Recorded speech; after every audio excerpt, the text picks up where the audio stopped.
Alrighty. All right, so we are on Around the World in 80 Days, and this is chapter 3, in which a conversation takes place which seems likely to cost Phileas Fogg dear. There's some big words in this book. If you notice that, they're kind of hard to remember and to ex- be able to pronounce properly and to understand what they mean, so I hope you're looking them up. All right. Phileas Fogg, having shut the door of his house at 11:30, and having put his right foot before his left foot 575 times, and his left foot before his right foot 575 times, reached the Reform Club, an imposing edifice in Pall Mall, which could not have cost less than 3 millions. He repaired at once to the dining room. That means he went to it. He didn't repair it. He means he actually put his body there and sat down. He repaired at once to the dining room, the 9 windows of which upon a tasteful garden, where the trees were already gilded with an autumn coloring, and took his place at the habitual table, the cover of which had already been laid for him.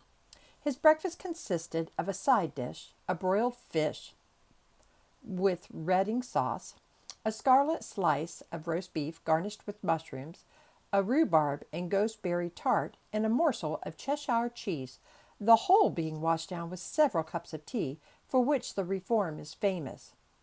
That's his breakfast, fish and meat for breakfast. Yuck. He rose at 13 minutes to 1 and directed his steps towards the large hall, a sumptuous apartment adorned with lavishly framed paintings. A flunky handed him an uncut Times, which he proceeded to cut with a skill which betrayed familiarity with this delicate operation. The perusal of this paper absorbed Phileas Fogg until 4:15, whilst the Standard, his next task, occupied him till the dinner hour. Dinner passed as breakfast had done, and Mr. Fogg reappeared in the reading room and sat down to the Pall Mall at 20 minutes before 6. Half an hour later, several members of the Reform came in and drew up to the fireplace, where a coal fire was steadily burning. They were Mr. Fogg's usual partners at whist: Andrew Stewart, an engineer; John Sullivan and Samuel Fallentin, bankers; Thomas Flanagan, a brewer; and Gauthier Ralph, one of the directors of the Bank of England, all rich and highly respectable personages, even in a club which comprises the princes of English trade and finance. "Well, Ralph," said Thomas Flanagan, "what about that robbery?" "Oh," replied Stewart, "the bank will lose the money." "On the contrary," broke in Ralph, "I hope we may put our hands on the robber. Skillful detectives have been sent to all the principal ports of America and the continent, and he'll be a clever fellow if he slips through their fingers." "But have you got the robber's description?" asked Stewart. "In the first place, he is no robber at all," returned Ralph positively. "What? A fellow who makes off with £55,000 no robber?" "No." "Perhaps he's a manufacturer, then?" "The Daily Telegraph says that he is a gentleman." It was Phileas Fogg, whose head now emerged from behind his newspapers, who made this remark. He bowed to his friends and entered into the conversation. The affair which formed its subject, and which was town talk, had occurred— "Hey, buddy, what do you need?" Had occurred 3 days before at the Bank of England. A package of banknotes to the value of £55,000 had been taken from the principal cashier's table, that functionary being at the moment engaged in registering the receipt of 3 shillings and 6 pence. Of course, he could not have had his eyes everywhere. Let it be observed that the Bank of England reposes a touching confidence in the honesty of the public. There are neither guards nor gratings to protect its treasures. Gold, silver, banknotes are freely exposed, at the mercy of the first comer.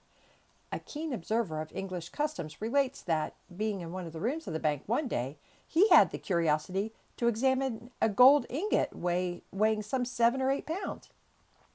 He took it up, scrutinized it, passed it to his neighbor, he to the next man, and so on until the ingot, going from hand to hand, was transferred to the end of a dark entry.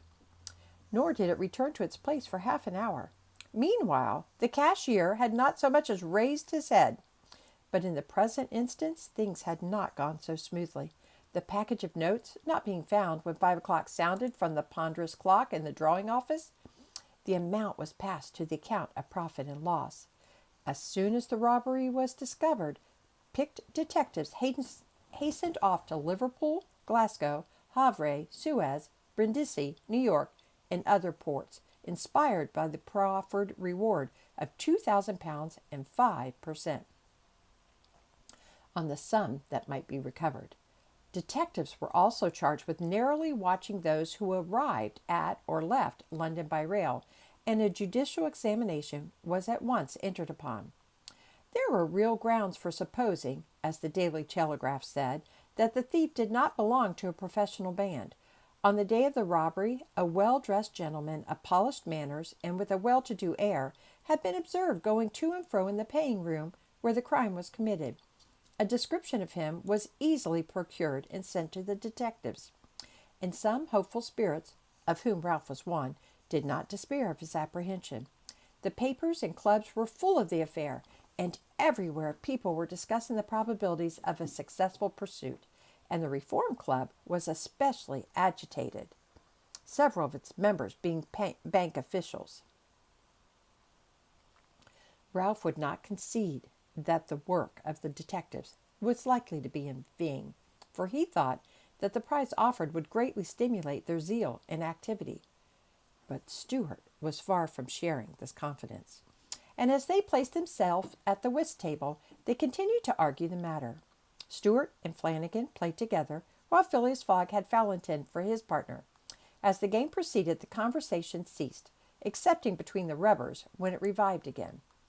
"I maintain," said Stewart, "that the chances are in favor of the thief, who must be a shrewd fellow." "Well, but where could he fly to?" asked Ralph. "No country is safe for him." "Pshaw! Where could he go, then?" "Oh, I don't know. The world is big enough." "It once was," said Phileas Fogg in a low tone. "Cut, sir," he added, handing the cards to Thomas Flanagan. The discussion fell during the rubber, after which Stewart took up his thread. "What do you mean by once? Has the world grown smaller?" "Certainly," returned Ralph. "I agree with Mr. Fogg. The world has grown smaller, since a man can now go round it 10 times more quickly than 100 years ago, and that is why the search for this thief will be more likely to succeed, and also why the thief can get away more easily." "Be so good as to play, Mr. Stewart," said Phileas Fogg. But the incredulous Stewart was not convinced, and when the hand was finished, said eagerly, "You have a strange way, Ralph, of proving that the world has grown smaller. So because you can go round it in 3 months?" "In 80 days," interrupted Phileas Fogg.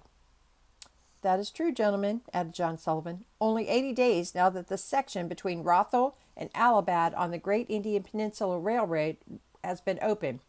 Here is the estimate made by the Daily Telegraph. I don't know if I can show this to you or not. They have... do you see that?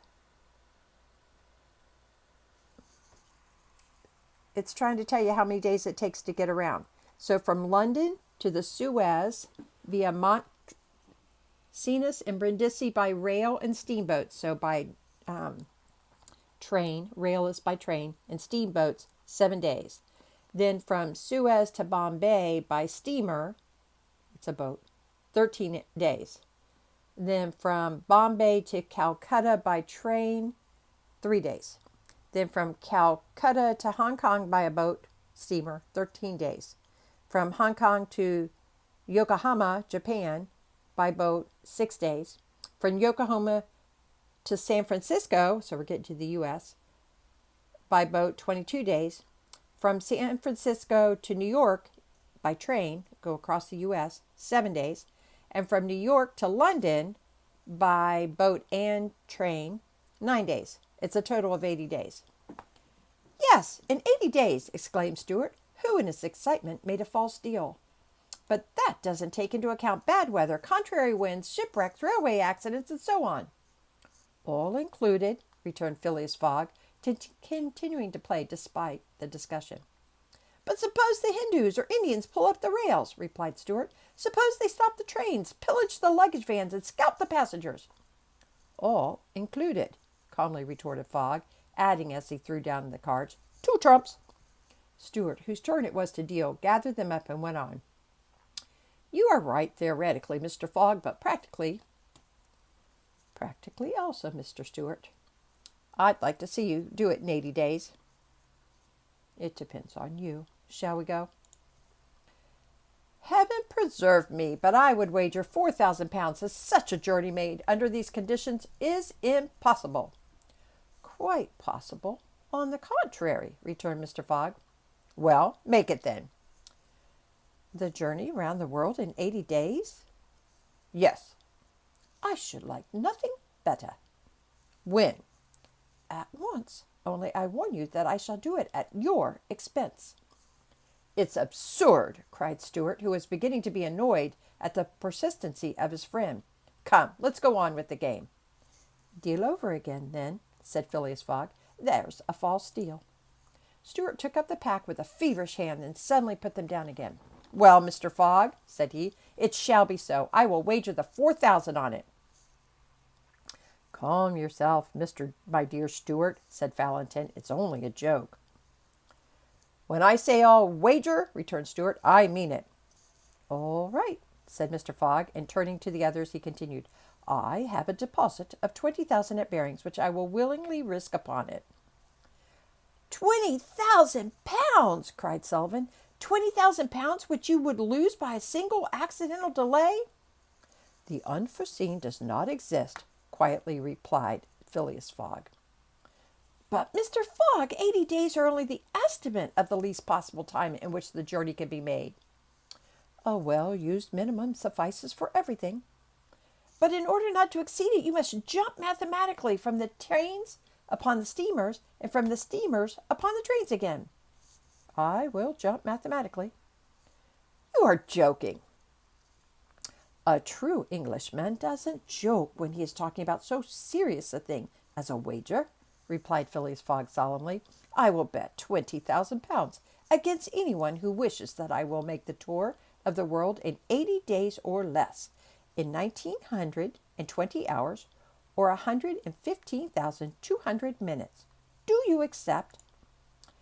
We accept, replied Mr. Stuart, Valentin, Sullivan, Flanagan, and Ralph, after consulting each other.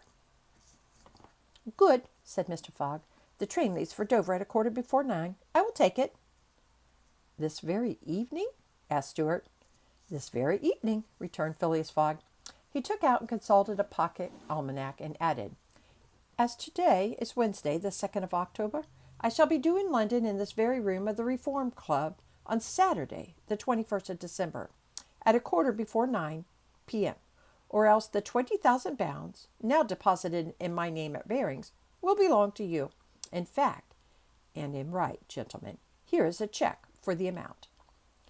A memorandum of the wager was at once drawn up and signed by the 6 parties, during which Phileas Fogg perceived a stoical composure. He certainly did not bet to win, and had only staked the 20,000 pounds, half of his fortune, because he foresaw that he might have to expend the other half to carry out this difficult, not to say unattainable, project. As for his antagonists, they seemed much agitated, not so much by the value of their stake, as because they had some scruples about betting under conditions so difficult to their friend. The clock struck 7, and the party offered to suspend the game so that Mr. Fogg might make his preparations for departure. I am quite ready now, was his tranquil response. Diamonds are trumps. Be so good as to play, gentlemen. Can you believe that? They made a bet that he could not get around the world in 80 days. Now, this is before airplanes. He accepted the bet. He's not even worried about it. He's just saying, okay, let's get on with the card game, because that's what whist is. And he's moving on. Sounds kind of crazy. All right, guys, that's chapter 3.